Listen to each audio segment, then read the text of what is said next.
એનો વિરોધી શબ્દ છે જ નહીં. એટલે અદ્વૈત જ્યાં એક હોય ત્યાં ભય હોય નહીં. પણ આ સંસાર દ્વૈત વાળો છે, એમાં બે છે માટે ભય છે. તો સંસારના ભયો કેટલા ખબર છે? સંસારમાં એક પણ વસ્તુ કે પદાર્થ એવી નથી કે જેમાં ભય ન હોય. ગણવા હોય તો ગણો. રોગે ભોગ ભયમ, કુલે ક્ષય ભયમ, વિત્તે નૃપાલાદ ભયમ, માને દૈન્ય ભયમ, ગુણે ખલ ભયમ, રૂપે જરાયા ભયમ, શાસ્ત્રે વાદ ભયમ, રણે રિપુ ભયમ, કાયે કૃતાંતાદ ભયમ, સર્વં વસ્તુ ભયાન્વિતં વિદૃણામ વૈરાગ્યમેવા ભયમ. આ સંસારના જેટલા ભય છે એ બધા જ ભય આ શ્લોકમાં આવી ગયા. એક એક જોઈએ. ભોગે રોગ ભયમ.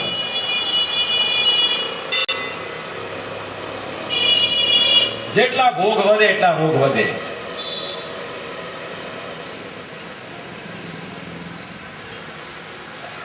જમવા ગયા હોય ને ફર્સ્ટ ક્લાસ બાસુંદી બનાવી હોય એટલે એમ થાય કે આજે 2 વાટકી વધારે પી લો. 2 વાટકી વધારે પી લીધી એટલે કાં તો આફરો ચડે, કોઈને પેટ ચડે, બેસી રહેવાય નહીં, એટલે ડોક્ટર પાસે જવું પડે.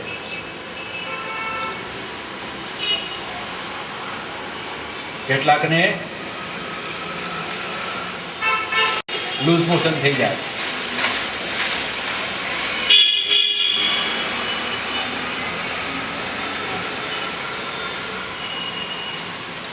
તો ભોગે રોગ ભયમ. જેટલા તમે ભોગ વધારે ભોગવો એટલા રોગો વધે. કુલેક્ષય ભયમ. કુળ એટલે કુટુંબ, પરિવાર. પરિવાર તમારો મોટો થતો જાય, દીકરાના ત્યાં દીકરા, દીકરાના ત્યાં દીકરા થતા જાય, એમ જૂની પેઢીનો ક્ષય પણ થતો જાય ને વધારે ખરા. 6 પેઢી તો ટીવી સિરિયલમાં જોવા મળે, પ્રેક્ટિકલ લાઈફમાં જોવા મળે નહીં.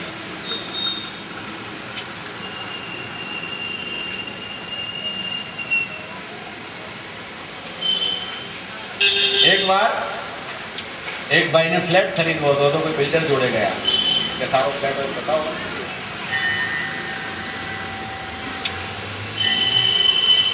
તો લિફ્ટ બગડેલી હશે, દાદરા ચડીને જવું પડે. દાદરા ચડે જ જાય, દાદરા ચડે જ જાય.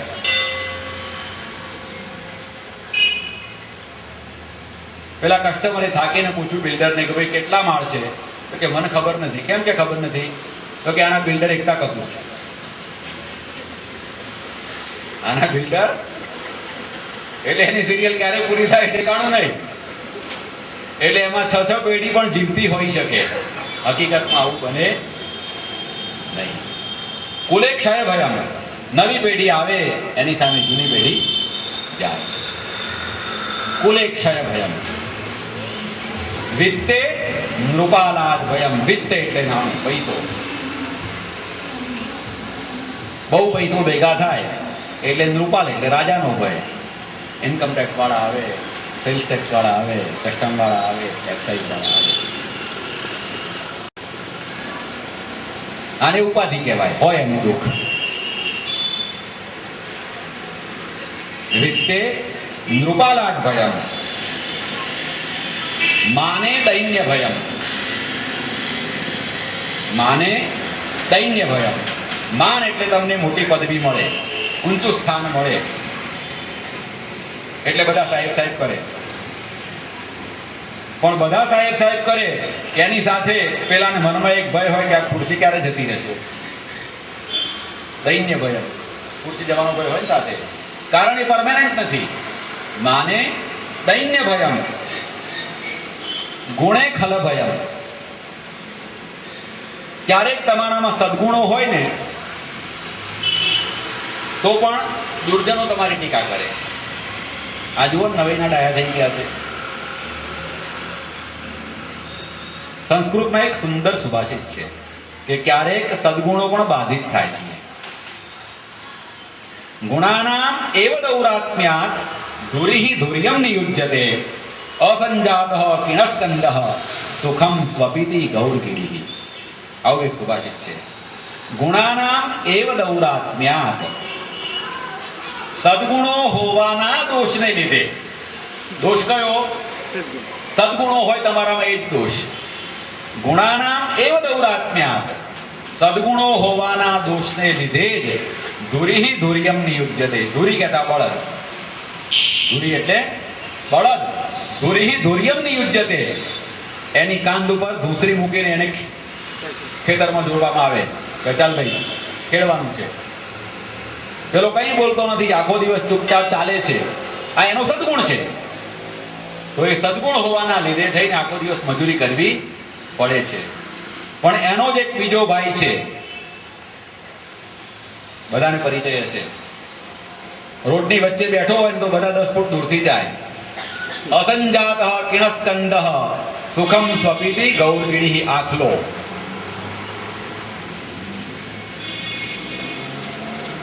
એની નજીક પણ કોઈ જવાની હિંમત કરશે નહીં.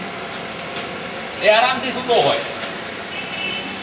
તમારી પાસે ગાડી હોય તો એ સાઈડ ના આપે, તમારી સાઈડમાં થઈને જવું પડે.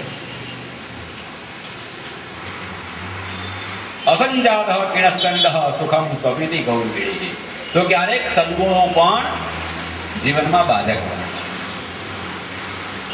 ગુણે ખલ ભયમ, રૂપે જરાયાહ ભયમ. રૂપ એટલે સૌંદર્ય. 18 કે 20 વર્ષ કે 22 વર્ષની ઉંમરે તમારા લગ્ન થયા હોય અને એ લગ્નનું આલ્બમ તમે 70 વર્ષે જોવા બેસો, કેવું લાગે? તો રૂપ જે છે, જરા એટલે ગળપણ. એને કોનો ભય છે? રૂપે જરાયાહ ભયમ. રૂપને ગળપણનો ભય છે કે ભાઈ આ ક્યાં સુધી રહેશે, કાયમ ટકવાનું નથી. રૂપે જરાયા ભયમ. શાસ્ત્રે વાદ ભયમ. કોઈ પંડિત હોય, બહુ શાસ્ત્રો ભણેલો હોય, લોકો એમ કહે કે બહુ સારા પંડિત છે, બહુ સારા વિદ્વાન છે, પણ એ વ્યક્તિને મનમાં તો ભય હોય કે ક્યારેક મારા કરતા વધારે વિદ્વાનની જોડે ટક્કર થશે તો હું પરાજિત નહીં થઈ જાઉં. આવું દરેક ફિલ્ડમાં હોય. જે એ ફિલ્ડના એક્સપર્ટ હોય એને સતત મનમાં ભય તો હોય જ કે ક્યારેક કોઈ મારા કરતા વધારે સ્કિલ્ડ પર્સન આવશે તો હું પરાજિત થઈશ. શાસ્ત્રે વાદ ભયમ. રણે રીપુ ભયમ. રણ એટલે યુદ્ધનું મેદાન. યુદ્ધમાં રીપુ ભયમ એટલે શત્રુનો ભય. તમારી પાસે ગમે એટલી તાકાત હોય પણ શત્રુને ક્યારે ઓછો અંકાય. અમેરિકા આજે વિશ્વની અંદર સુપર પાવર ભલે કહેવાતું હોય પણ એક લાદેનનું નામ સાંભળીને ધ્રુજવા માંડે છે. આટલા વર્ષો થઈ ગયા પણ એ વ્યક્તિને પકડી નથી શક્યા કે એ વ્યક્તિ જીવે છે કે મરે છે એની સાચી માહિતી મેળવી શક્યા. રણે રીપુ ભયમ. કાયે કૃતાંતાત ભયમ. કાયા એટલે શરીર. તો આ શરીરને કોનો ભય છે? કૃતાંત એટલે યમનો ભય. ક્યારે તેડું આવશે, રાહત જોવાની ને આપણે. તો આ જીવનની અંદર સર્વમ વસ્તુ ભયાન્વિતમ ભુવિ નૃણામ. ભુવિ નૃણામ એટલે આ પૃથ્વીની અંદર મનુષ્ય માટે સર્વમ વસ્તુ ભયાન્વિતમ. કોઈ પણ વસ્તુ એવી નથી કે જેની સાથે ભય જોડાયેલો ન હોય. અને ભય જોડાયેલો ન હોય તો એ માત્ર એક જ વસ્તુ છે, વૈરાગ્યમેવા ભયમ. વૈરાગ્ય એ જ એકલો એવો છે કે જે અભય આપવા વાળો છે.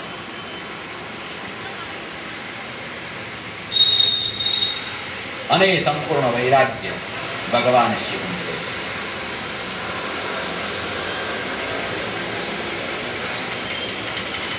ભયનું કારણ આસક્તિ બને. પદાર્થમાં તમારી આસક્તિ થાય એ જ ભયનું કારણ બને. આસક્તિ જ ન હોય તો ભય છે જ નહીં. તો આવા જે સંસારના સામાન્ય ભયો છે એ ભયને આપણે કન્સિડર કરીએ છીએ, પરંતુ જે મોટામાં મોટો ભય છે આ સંસારની અંદર કયો? કાલ વ્યાલ મુખ ગ્રાસ ત્રાસ નિર્નાશ હેતવે, કે જે કાળના કોળિયા આપણે બધાએ બનવાનું છે, એ મોટામાં મોટો ભય છે એમ સુધીજી કહે છે. અને એ ભય એવો છે, કાળના કોળિયા બનવું એટલે મૃત્યુ, અને મૃત્યુને ટાળી શકવાનું કોઈ નથી. વિજ્ઞાન ભલે કહે કે 2029 અમર થવાની દવા શોધાઈ જશે, પણ 2029 આવે ત્યારની વાત છે. અમર કોઈ છે નહીં. અને એટલા માટે તો આ બ્રહ્માંડમાં 14 લોક ગણાવ્યા, એમાં આ લોકનું નામ છે એ મૃત્યુ લોક છે. સંસ્કૃતમાં એને મર્ત્યલોક કહેવામાં આવે છે. અને મૃત્યુ એટલા માટે કે જ્યાં મૃત્યુ નિશ્ચિત હોય તે. બીજા લોકની ખબર નથી, પણ આપણે જે દુનિયામાં રહીએ છીએ એ દુનિયાનું નામ મૃત્યુ લોક છે. એટલે અહીંયા મૃત્યુ અનિવાર્ય છે. તો એ મૃત્યુ અનિવાર્ય છે, મૃત્યુને તો દૂર કરી શકવાનું નથી. મૃત્યુ ભલે દૂર ન થાય, પણ મૃત્યુનો ભય તો દૂર કરી શકાય કે નહીં? તો કાળના કોળિયા બનવાનો જે ત્રાસ છે એ ત્રાસને દૂર કરવાનું કામ કોણ કરશે? ભાગવત કરશે. ભાગવતના શરણે જાઓ, મરવાનું દુઃખ નહીં થાય.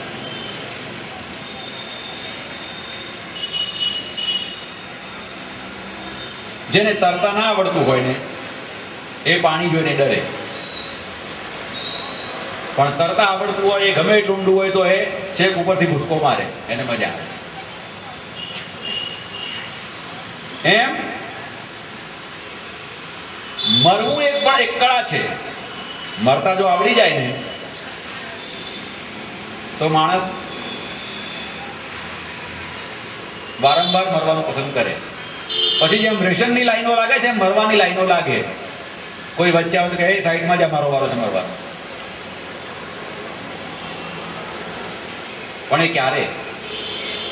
મરતા આવડવું જોઈએ.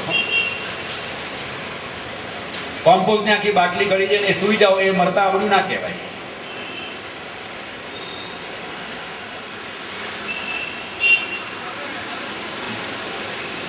મરતા તો કોને આવડ્યું કહેવાય? શંકરાચાર્ય જયારે એમ કે નમોક્ષસ્યાકાંક્ષા ભવ વિભવ વાંછાપી જન્મે, હે માં મારે મોક્ષ જોઈતો નથી, મારે મોક્ષ જોઈતો નથી. તો શું જોઈએ છે? જન્મો જન્મ હું તારી ભક્તિ કરું. તો જન્મો જન્મ ભક્તિ કરું તો જન્મો જન્મ ક્યારે? જેટલી વખત જન્મ એટલી વખત મરું તો જ જન્મ થાય ને પાછો, એમને એમ જન્મ થાય? તો વારંવાર મરવું અને વારંવાર પાછો જન્મ, મારે મોક્ષ જોઈતો નથી. આવું પણ કે જેને મરવાનો ભય જતો રહ્યો છે તે. તો જ્યાં સુધી આપણા જીવનમાં આ મૃત્યુનો ભય છે ત્યાં સુધી આપણે મૃત્યુનું નામ સાંભળીને ધ્રુજી રહીએ છીએ. આપણા શાસ્ત્રો તો એમ કહે છે કે સવારે જાગો ને એટલે તરત જ મૃત્યુને યાદ કરો કે આજે મારે મરવાનું છે. જે માણસ મૃત્યુને યાદ કરે ને એના જીવનમાંથી મૃત્યુનો ભય દૂર થઈ જાય.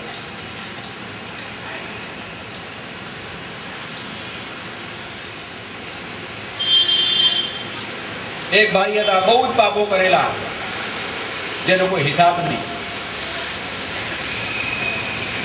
એકવાર એક સંત આવ્યા. સંતને બધા લોકો પોતાના પ્રશ્નો પૂછે, સંત જવાબો આપે. પેલા ભાઈ સંતની પાસે આવ્યા.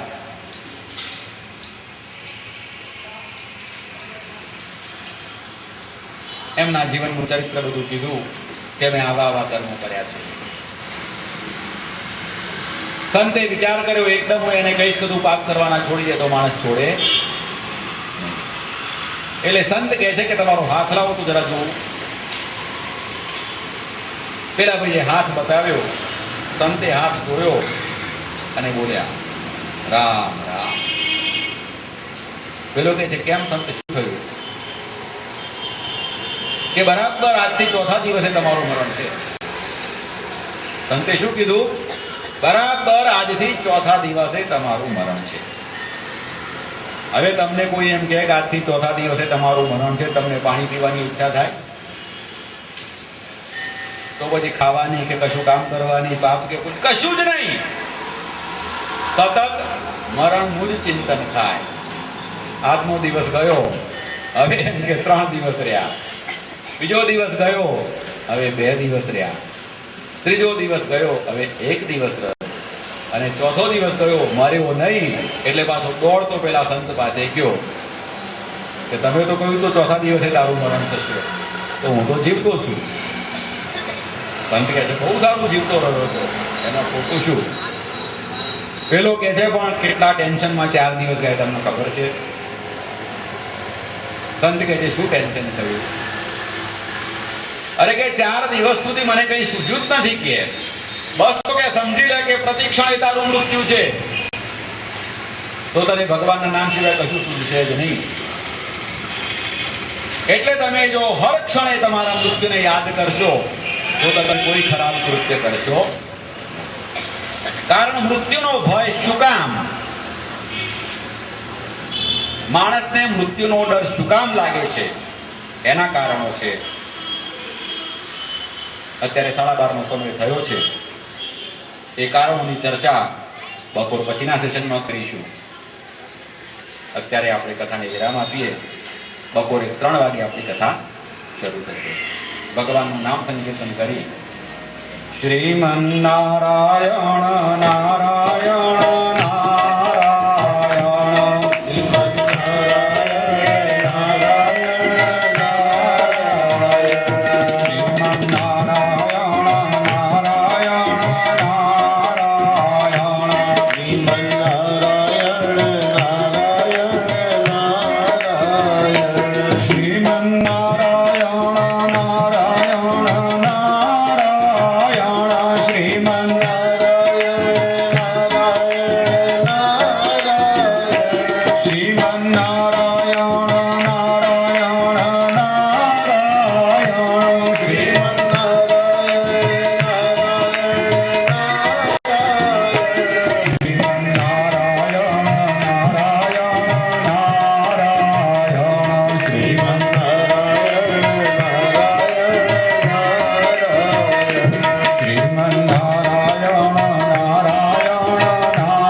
प्रविष्टानि तथा तेषु न विश्वहम्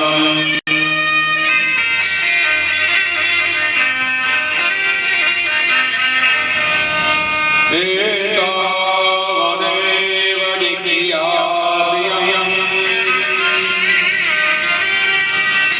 तत्त्वजिज्ञासुनात्मनः अन्वयव्यतिरेकाभ्याम् यस्यात् सर्वत्र सर्वगा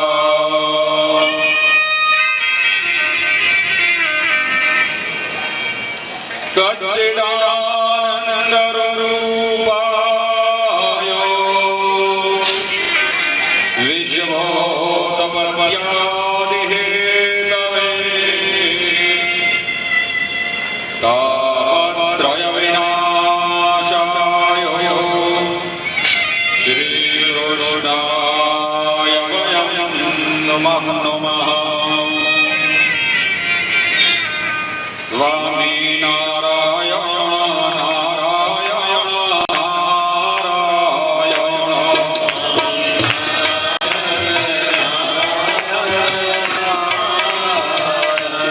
स्वामी नारायण नारायण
જીવને મોટામાં મોટો ભય એ કાળના મુખનો કોળિયો બનવાનો છે. આ ભયને દૂર કોણ કરી શકે? શ્રીમદ ભાગવતમ શાસ્ત્રમ કલૌકીરેણ ભાષિતમ. આ કાળના ભયને દૂર કરનારું શાસ્ત્ર એ શ્રીમદ ભાગવત ભગવાન શુકદેવે આપણા બધાની ઉપર કૃપા કરી અને કહ્યું છે. આ કાળના કોળિયા બનવાનો ભય શા માટે લાગે છે? જ્યાં સુધી એના કારણો ન જાણીએ ત્યાં સુધી એ ભયને દૂર કરી શકાય નહીં. ડોક્ટર પાસે જાઓ અને ડોક્ટર રિપોર્ટ કાઢી અને ડાયગ્નોસિસ ન કરે કે કયા કારણથી તાવ આવે છે કે કયા કારણથી માથું દુખે છે, ત્યાં સુધી એ દવા આપી શકે.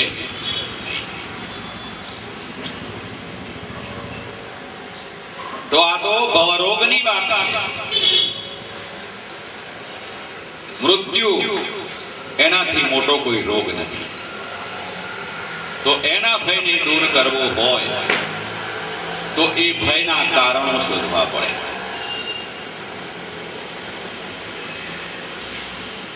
મૃત્યુનો ભય મનુષ્યને લાગે એના માટે 3 જવાબદારો મુખ્ય કારણો છે.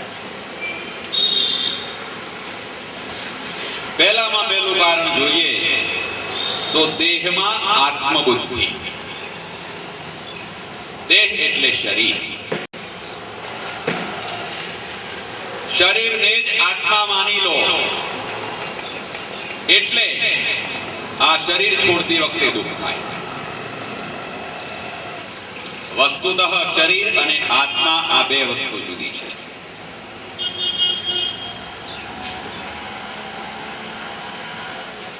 પચાસ 60 વર્ષથી મકાન ભાડે રાખ્યું હોય રહેતા હોઈએ, એ જ મકાનમાં આપણા પહેલાની 2 પેઢી જોઈ હોય અને આપણા પછીની 2 પેઢી એમ 4 પેઢી જોઈ હોય અને મકાન માલિક નોટિસ આપે કે મકાન ખાલી કરો, ત્યારે કેટલું દુઃખ થાય છે. કારણ એ મકાન સાથે એટલો નાતો જોડાઈ ગયો છે. જીવનના સારા માઠા પ્રસંગો એ મકાનની સાથે જોડાયેલા છે. જીવનની એક ક્ષણ એ મકાનમાં આપણે માણી છે. એટલા માટે જ્યારે એ મકાન ખાલી કરવાની નોટિસ મળે ત્યારે દુઃખ થાય છે. મકાન ખાલી કરતા નથી. મકાન માલિક કોર્ટમાં જાય, કેસ ચાલે અને કેસનો ચુકાદો આવે કે મકાન ખાલી કરો, એટલે ન છૂટકે મકાન ખાલી કરો.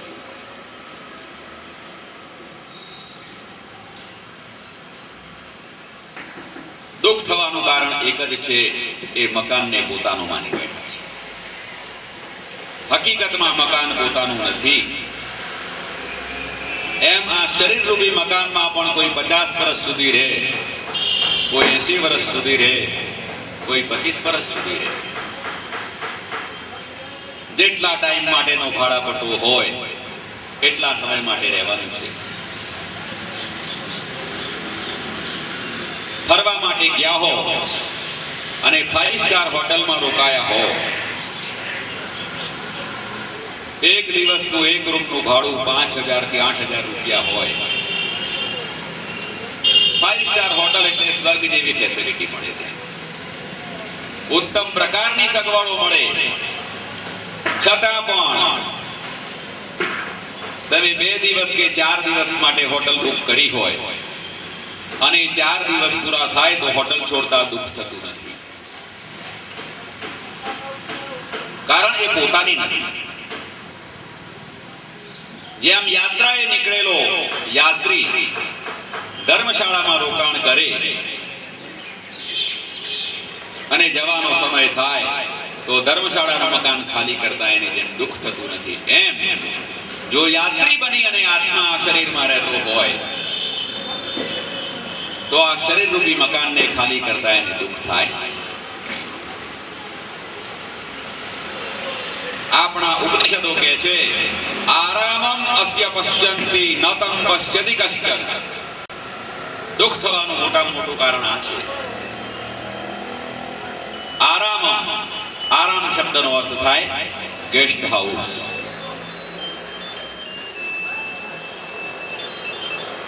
આપણે બધા ગેસ્ટ હાઉસ નું ધ્યાન રાખીએ છીએ. આરામમ અસ્ય પશ્યંતિ. ઉપનિષદ શું કહે છે? લોકો ગેસ્ટ હાઉસ નું ધ્યાન રાખે, નવું ફર્નિચર કરાવે, નવા રંગરોગાન કરાવે, એસી ફિટ કરાવે,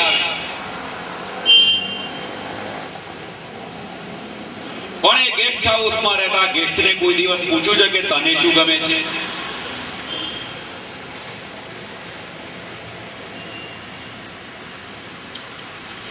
આ શરીર એ ગેસ્ટ હાઉસ છે. ઉપનિષદ એમ કહે છે આરામમ અસ્ય પશ્યંતિ. આ શરીર રૂપી ગેસ્ટ હાઉસને જ સજાવવામાં આપણે આપણું જીવન વ્યતીત કરીએ છીએ. એમાં રહેલો ગેસ્ટ એટલે કે આત્મા, એ આત્માની આપણે કાળજી લેતા નથી.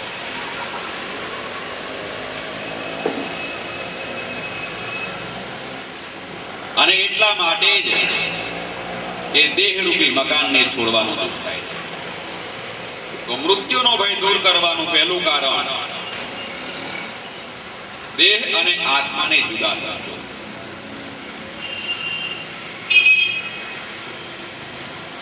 બીજું કારણ છે મોહજનિત આસક્તિ. પહેલા કારણમાંથી જ આ બીજા કારણનો જન્મ થાય છે. તમે જ્યારે દેહને પોતાનો ગણો કે હું પોતે દેહ છું, એટલે દેહની સાથે જોડાયેલા સંબંધોનું પણ તમને બંધન થાય.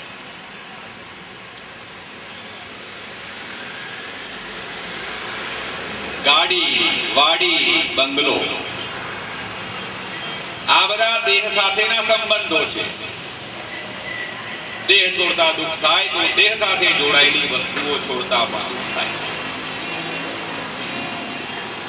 તો આ દેહ સાથે જે જોડાયેલી વસ્તુઓ છે એ મોહ છે. બધા જાણીએ છીએ કે આ દેહ છોડીને જતી વખતે કંઈ જ સાથે આવતું નથી. આ જાણવા છતાં પણ એ પદાર્થોમાંથી આસક્તિ છૂટતી નથી.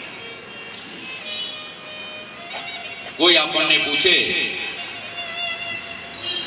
કે ભાઈ અહીંનું અહીંયા જ મૂકીને જવાનું છે, કશું સાથે લઈને જવાનું નથી, તો હવે 60-70 થયા, હવે તો મગજમારી મૂકો. બધા એક જ જવાબ આપે છે, અમે જાણીએ છીએ ભાઈ ક્યાં લઈને જવાનું છે. આ તો બધું છોકરાઓ માટે છે. આ બધી મહેનત કોના માટે કરીએ છીએ? છોકરાઓ માટે. પણ આ જે છોકરાઓ માટે મહેનત કરીએ છીએ એ જે વાક્ય છે ને એ દિલથી નથી બોલાતું, એ મજબૂરીથી બોલાતું વાક્ય છે. કારણ સાથે લઈ જઈ શકવાના નથી, એ પોતે જાણે છે. કદાચ નથી બનવાનું ને એવું બની જાય કે જે સરકાર જેમ વટહુકમ બહાર પાડે એમ કદાચ ભગવાન એક જીઆર એવો પાસ કરીને અહીંયા મોકલાવી દે કે ઉપર આવતી વખતે જેણે જે લાવવું હોય એ લઈને આવે. આવો તો ઠરાવ આવે તો ધીરુભાઈ અંબાણી એમનું રિલાયન્સ ગ્રુપ મૂકીને જાય નહીં, મુકેશ અનિલને જે કરવું હોય એ કરે. કોઈ પણ વ્યક્તિ એમ ના કે મારા છોકરા માટે 5 પૈસા મૂકીને જવું છે. બધા એમ જ કહે કે કમાવું હશે તો કમાશે, મારે કેટલા ટકા. પણ મજબૂરી છે કે આપણે કશું લઈ જઈ શકતા નથી, એટલા માટે કહીએ છીએ કે ભાઈ આ બધું શકતા.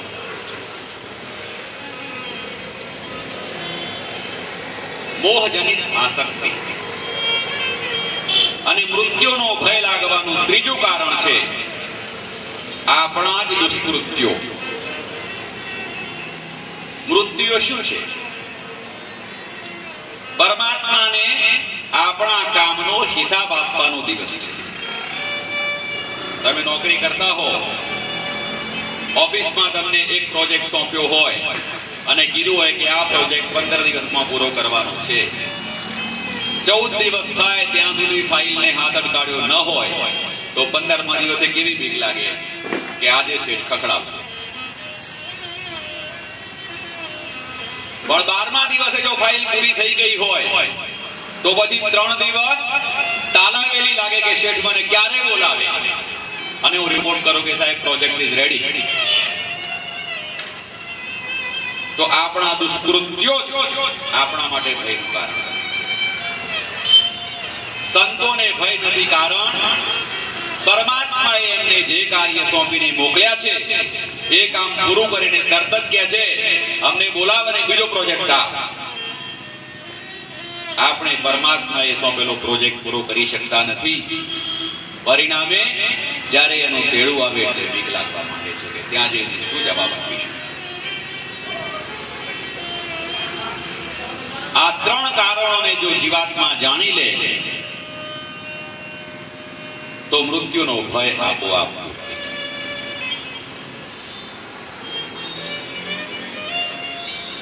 અને આમ જોવા જઈએ તો ગીતા તો એવું કહે છે કે મૃત્યુ જેવી કોઈ વસ્તુ જ નથી. મૃત્યુ એટલે વળી શું? ભગવદ ગીતા એવું કહે છે વાસાંસી જીર્ણાનિ યથા વિહાયો નવાનિ ગૃહ્ણાતિ નરો પરાણિ તથા શરીરાણિ વિહાય જીર્ણા ન્યન્યાનિ સંયાતિ નવાનિ દેહી. ખૂબ જ સ્પષ્ટ શબ્દોમાં ભગવદ ગીતાકારે કહી દીધું વાસાંસી જીર્ણાની યથા વિહાય. એક કપડું જેમ જૂનું થયું કે ફાટ્યું એટલે આપણે એને કાઢી નાખીએ અને નવું વસ્ત્ર ધારણ કરી લઈએ છીએ.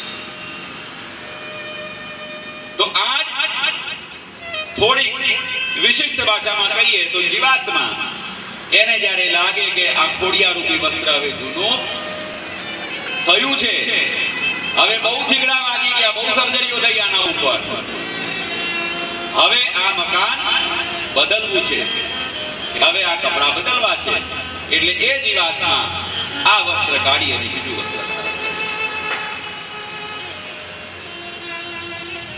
આત્મા તો નાશ પામતો જ નથી અને દેહ એક પદાર્થનું અન્ય પદાર્થમાં રૂપાંતર થાય છે.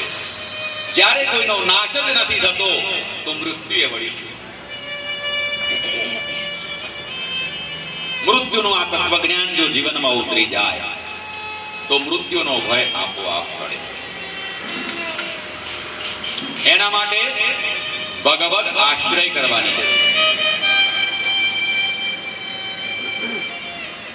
અને ઇકોનોમિકલી વિચારીએ ને તો એ જીવતા કરતા મરતા માણસને વધારે લાભ છે. મર્યા પછી મોંઘવારી નડશે આપણને બોલો. ખાંડ 80 રૂપિયા કિલો થાય ભલે નથી, આપણે ક્યાં લેવા દેવું છે? પછી તુવેરની દાળ 250 રૂપિયા કિલો થાય શું વાંધો છે? મર્યા પછી કઈ વાંધો ખરો? ઠંડી 22 ડિગ્રીમાંથી -22 ડિગ્રી થઈ જાય, લાગવાની છે?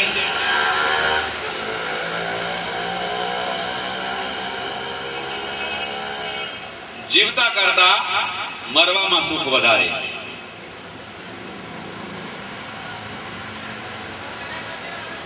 અને એટલા માટે તો એકવાર એક ફકીર કબ્રસ્તાનમાં ગયા. લાઈનસર બધી કબરો છે. પેલા મસ્ત ફકીરે પૂછ્યું મર્દાઓને, મસ્ત રામ मुर्दों से बोला, क्या बोला?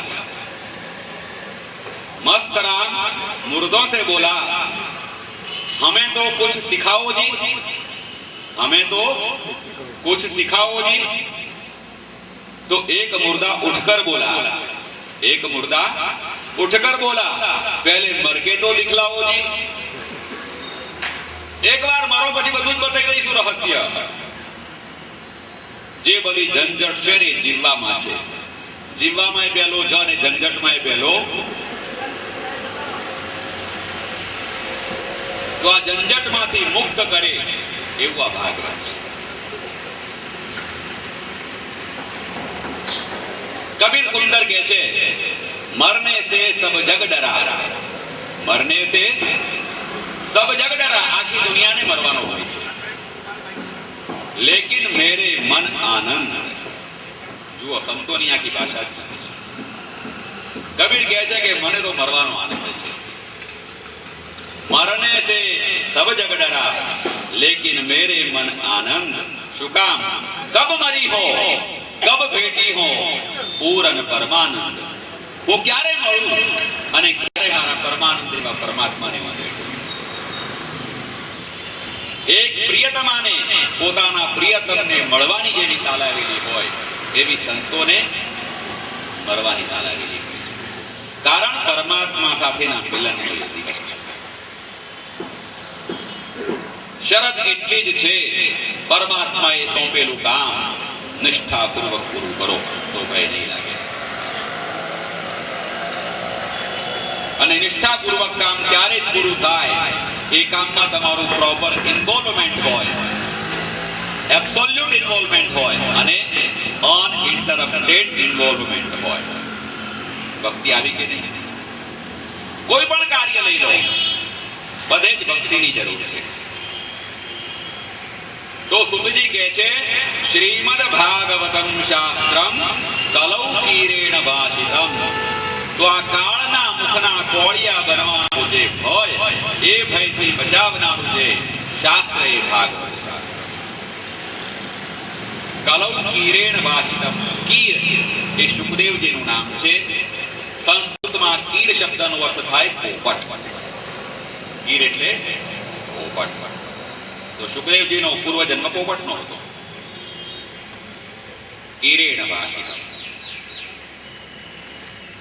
પણ આ ભાગવત કોને મળે? આપણે સવારે વાત કરીને, અધિકારી હોય એને ભાગવત મળે. અને ભાગવતનો અધિકાર શું? તો સુતજી કહે છે, જન્માંતરે ભવેત પુણ્યમ તદા ભાગવતમ લભેત. એક જન્મનું નહીં હો, અનેક જન્મોના પુણ્યને ભાથું જ્યારે ભેગું થાય ત્યારે ભાગવત રૂપી અમૃતનું પાન કરવા મળે. જન્માંતરે ભવેત પુણ્યમ તદા ભાગવતમ.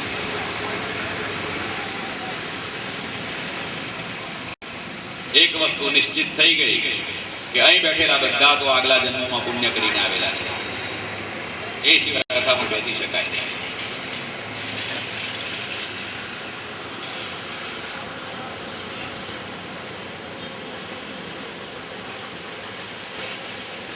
અને જેના પુણ્યો નથી, જેને ભાગવતનો અધિકાર નથી, એ રજા મૂકીને કથામાં આવે તો પણ કથા સાંભળી શકે નહીં. આપણે સવારે જોયું. એકવાર એવું બન્યું, સુખદેવજી મહારાજ ગંગા નદીના કિનારે પરીક્ષિતને કથા સંભળાવી રહ્યા છે. સ્વર્ગમાંથી ઇન્દ્રાદી દેવતાઓ આવ્યા અને સ્વર્ગના દેવતાઓ આવે. આપણું શાસ્ત્ર કહે છે, સ્વકાર્ય કુશલાહ સુરાહ. દેવતાઓ જેવું સ્વાર્થી પ્રાણી બીજું કોઈ નથી.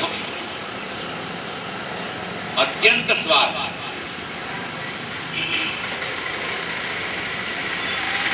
સ્વર્ગમાંથી આવ્યા, સાથે અમૃતનો કળશ લઈને આવ્યા. શુકદેવજીને નમસ્કાર કરીને ઉભા રહ્યા. શુકમ નત્વા વદન સર્વે સ્વકાર્ય કુશલાહ સુરાહ. પછી શું કહે છે ખબર છે? આ અમૃતનો કલશ અમે લાવ્યા છીએ, એ અમૃત તમે રાજા પરીક્ષિતને પીવડાવો. શું કામ? તો કે પરીક્ષિતનું 7 દિવસમાં મૃત્યુ થવાનું છે. એકવાર જો અમૃતનું પાન કરશે તો એનું મૃત્યુ દૂર, અમર થઈ જશે. શુકદેવજી કહે છે, બહુ સારી વાત, 7 દિવસનો સમય બચી જશે. આ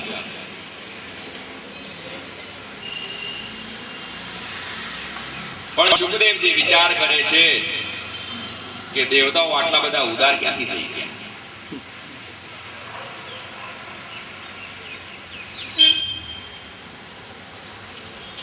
એટલે પરીક્ષા કરવા કીધું, લાવો અમૃત કળશ આપી દો ત્યારે પીવડાઈએ. એટલે ઇન્દ્ર કે છે, નહીં મહારાજ, એક શરત. સુખદેવજી કહે છે, બોલો તમારી શરત શું છે? ત્યારે દેવતાઓ કહે છે, આ અમૃત જે છે એ તમે પરીક્ષિતને પીવડાવો અને બદલામાં કથાનું અમૃત અમને પીવડાવો. બારકર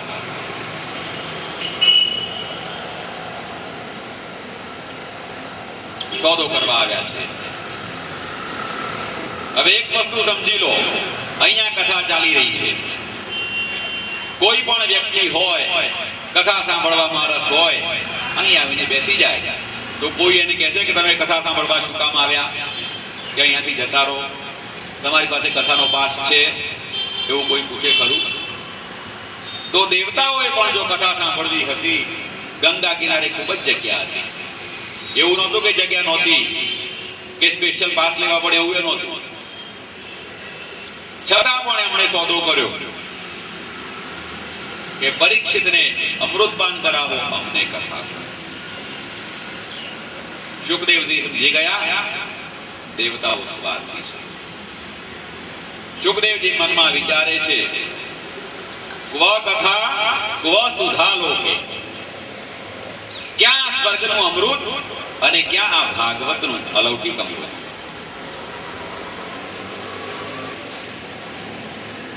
સ્વર્ગનું અમૃત અને આ કથામૃત બેની સરખામણી સુખદેવજી કરે છે.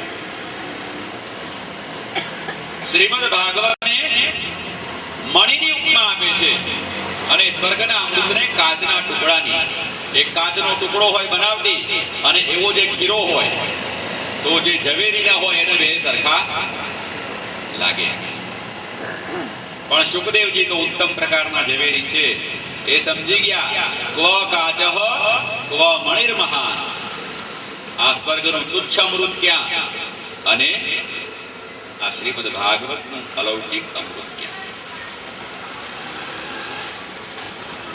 મનમાં વિચાર કરી લીધો, દેવતાઓમાં ભક્તિ છે નહીં.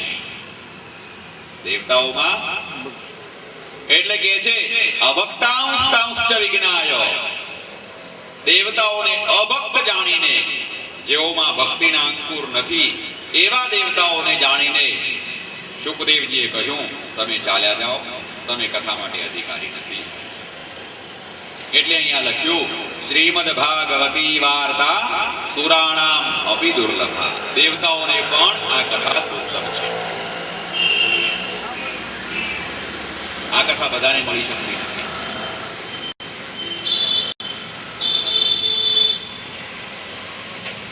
અહીંયા ત્યાં સુધી લખ્યું, સ્વર્ગે સત્યે ચ કૈલાસે વૈકુંઠે નાસ્ત્યયં રસઃ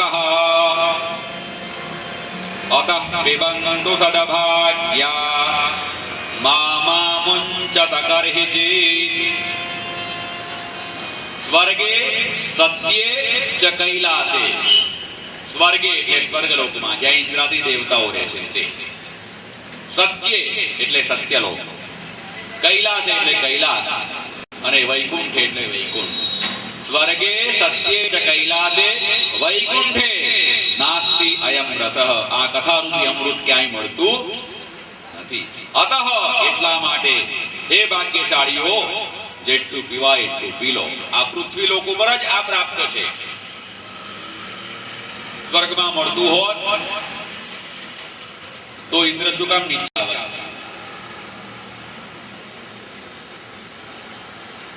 અથવા તો ચાર્ટર્ડ પ્લેન મોકલીને સુખદેવજી ઉપર ના બોલાઈ લે કે આપણે સત્સંગમાં કથા રાખી આવો. પણ એ શક્ય નથી. એ શક્ય નથી એનું કારણ એક જ છે કે આ પૃથ્વી લોક એક કર્મભૂમિ છે.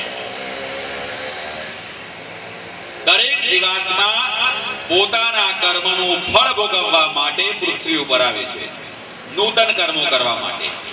અન્ય લોકો છે એ ભોગભૂમિ છે. તમે અહીંયાથી સત્કર્મો કરો, પુણ્ય કરો તો ઉપરના લોકમાં જાઓ, પાપ કરો તો નીચેના લોકમાં જાઓ. એટલે 14 ભુવનમાં જે 13 ભુવન છે એ કેવા છે? ભોગ ભૂમિ છે. ત્યાં સ્વતંત્ર કોઈ નવું કર્મ કરી શકાતું નથી. આ પૃથ્વી લોક એક એવું છે જ્યાં જીવાત્મા પોતે કર્મ કરવા માટે સ્વતંત્ર છે. એટલે અહીંયા જે તમે સારું કે ખરાબ કર્મ કરો એ કર્મને અનુરૂપ તમને લોક અને દેહ પ્રાપ્ત થાય. અને સમય મર્યાદા. કર્મ વિપાકે સતી જાત્યાયુ ભોગાઃ.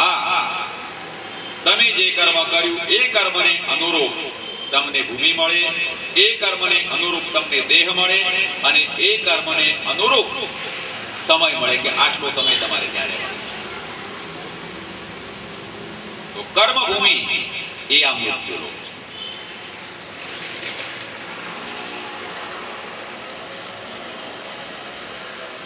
શુકદેવજી સ્વર્ગનું અમૃત અને ભાગવતનું અમૃત એ પોતે તો જાણી ગયા, દેવતાઓને ના પાડી દીધી કે તમે અહીંયાથી જાઓ.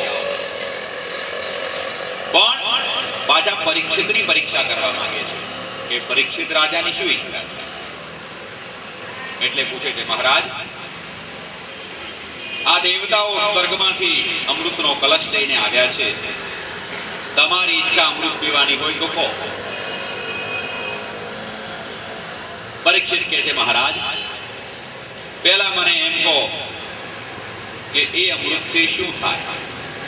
હું જાણ્યા વગર કઈ તમને કહી શકું નહીં. ત્યારે સુખદેવજી કહે છે કે સ્વર્ગનું અમૃત તમે પીવો એટલે તમે દીર્ઘજીવી બનો, તમને મૃત્યુ આવે નહીં. પરીક્ષિત પૂછે છે, અને એ અમૃત ના પીવું ને કથારૂપી અમૃતનું પાન કરું તો શું થાય? સુખદેવજી કહે છે, કથારૂપી અમૃત પીવાથી તમારું જીવન દિવ્ય બનશે. સ્વર્ગના અમૃતથી જીવન દીર્ઘ બનશે, ભાગવતના અમૃતથી જીવન દિવ્ય. હવે તમે નક્કી કરો કે તમારું જીવન દીર્ઘ બનાવવું છે, દિવ્ય બનાવવું.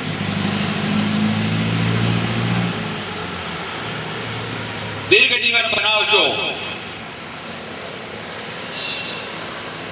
તો શું થશે? જીવનમાં એક પ્રકારની મોનોટોની આવી જશે. અભયત્વ વિનાનું જીવન આપણે જોઈ ગયા. જીવનમાં ક્ષણે ક્ષણે ભય રહેલા છે. એટલે જ્યાં સુધી ભાગવત સુધાનું પાન નહીં કરો ત્યાં સુધી સ્વર્ગનું અમૃત પણ તમને દીર્ઘજીવી બનાવશે, પણ અભય નહીં આપી શકે. 100 વર્ષ જીવવું અને ક્ષણે ક્ષણે બીવું એના કરતા 10 વર્ષ નિર્ભય થઈને જીવવું સારું. ભાગવતનું અમૃત છે તે અભયત્વ આપવાવાળું. અને એટલા માટે ભગવદ્ ગીતાના 16મા અધ્યાયમાં કહ્યું કે દૈવી સંપત્તિ કોને કહેવાય? તો દૈવી સંપત્તિમાં પહેલી જ શરૂઆત કરી, અભયમ સત્વ સંશુદ્ધિ જ્ઞાન યોગ વ્યવસ્થિતિ. પહેલી જ સંપત્તિ છે અભયત્વ. જીવનમાં અભયત્વ હોવું જોઈએ. અને અભયત્વ ક્યારે આવે? આ શ્લોક ભગવદ્ ગીતાના 16મા અધ્યાયનો પહેલો શ્લોક છે. 16મા અધ્યાયમાં શું કામ મૂક્યો? એની પહેલા 15મો અધ્યાય છે પુરુષોત્તમ યોગ. અને પુરુષોત્તમ યોગમાં કહ્યું મમૈવાંશો જીવલોકે. એકવાર પુરુષોત્તમ સાથે તમે અદ્વૈત સાધી લો કે હું અને તે જુદા નથી, અહમ બ્રહ્માસ્મિ. આ વાત જ્યારે સિદ્ધ થઈ જાય, આપણે સવારે જોયું ભય ક્યાં હોય? જ્યાં દ્વૈત હોય ત્યાં ભય હોય. જ્યાં બે છે ત્યાં ભય છે. પણ જ્યાં એક થઈ ગયા ત્યાં ભય રહેતો. એક જ થઈ જાઓ પછી કોનાથી ભય? બીજી છે જ નહીં કોઈ હસ્તી, તો ભયનું કારણ જ નથી. ભયનું કારણ દ્વૈતમાં રહે. એકવાર અદ્વૈત સિદ્ધ થાય પછી ક્યાંય ભય રહેતો નથી.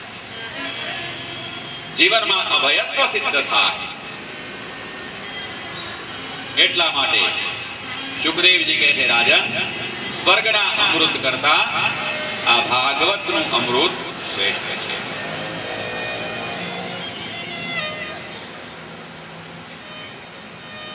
આ ભાગવત એ કોઈ સામાન્ય વસ્તુ નથી.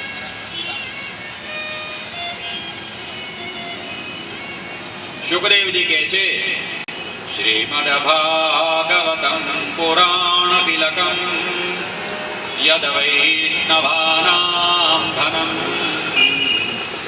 યસ્મિન પારમહંસ્યમેવ મમલમ જ્ઞાનમ પરમ ગીયતે. આ શ્રીમદ ભાગવત એ સામાન્ય નથી.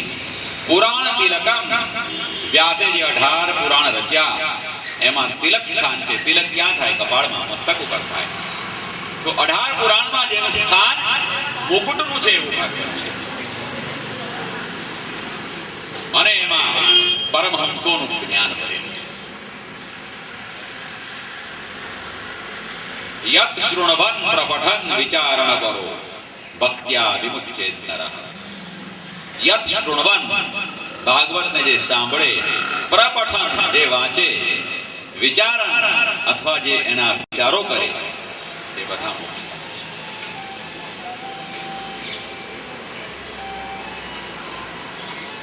એટલે સુતજી કહે છે, ભક્ત્યોગવર્ધનમ યચ્ચ કૃષ્ણ સંતોષ હેતુકમ તદહમ તે વિધાસ્યામિ સાવધાનતયા. એક શ્લોકમાં કહ્યું આ ભાગવત શું છે? ભક્ત્યોગવર્ધનમ યચ્ચ, ઓગ એટલે પ્રવાહ. નદીમાં જેમ પૂર આવે ને પ્રવાહ કેવો વધે, તો આ ભાગવત ભક્ત્યોગવર્ધનમ, ભક્તિના ઓગ એટલે ભક્તિના પ્રવાહને વધારનારું છે. બીજું, કૃષ્ણ સંતોષ હેતુકમ, ભગવાન શ્રી કૃષ્ણને સંતોષ આપવામાં.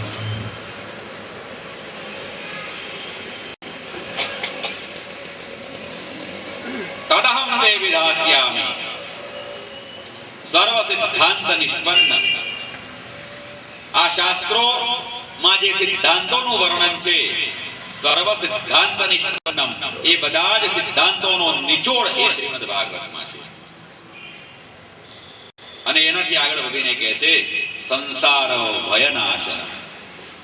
ભાગવત સંસારના બધા જ ભયોનો નાશ કરવા વાળું છે.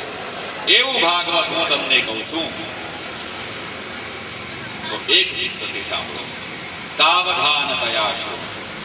માત્ર સાંભળવા માટે સાંભળતા હો તો નહીં, સાવધાનતયા શ્રુણો.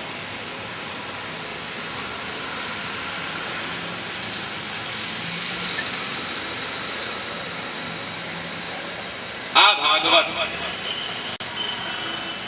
7 દિવસનો સપ્તાહ વિધિ બતાવ્યો છે.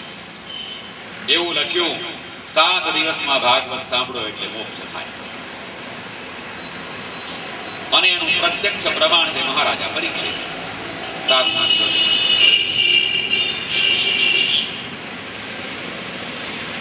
તો 7 દિવસ એટલે કે સપ્તાહ શ્રવણની પાછળ પણ તત્વજ્ઞાન રહેલું છે. 7 પડાવ શું કામ નક્કી કર્યા?